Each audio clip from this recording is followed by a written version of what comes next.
మహబూబాబాద్ జిల్లా గంగారం మండలం పోనుగుండ్ల పెనుక వంశీయులైన పగిడిద్దరాజు దేవాలయం యొక్క అభివృద్ధి పనులను మేడారాం జాతర సమీపిస్తున్న వేళ స్త్రీ శిశు పంచాయతీరాజ్ శాఖ మంత్రి సీతక్క ఆలయ అభివృద్ధి పనులను పరిశీలించారు. పగిలిద్ది రాజు ఆలయంలో ప్రత్యేక పూజలు నిర్వహించి ప్రభుత్వ లాంఛనపరంగా ఆలయ అర్చకులకు పట్టు వస్త్రాలను సమర్పించారు. అనంతరం సంబంధిత అధికారులతో సమీక్ష నిర్వహించి పూనుగొండ్ల సమీపంలో రహదారులను, నీటి వసతులను డిసెమినేషన్ ఆదేశించారు.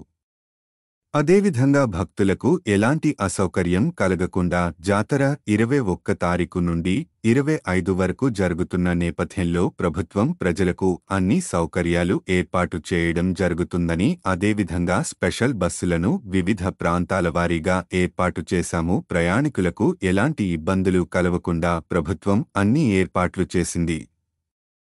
మహిళలకు మేడారాం జాతర కూడా మహాలక్ష్మి పథకంలో భాగంగా ఉచిత ప్రయాణం ఉంటుంది. ఆర్టీసీ అధికారులు, డ్రైవర్లు ప్రయాణికులకు ఎలాంటి ఇబ్బంది పెట్టకుండా చూడాలి అని మంత్రి సీతక్క హెచ్చరించారు.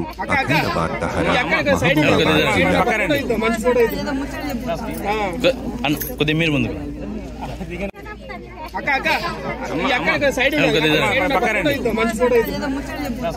జిల్లా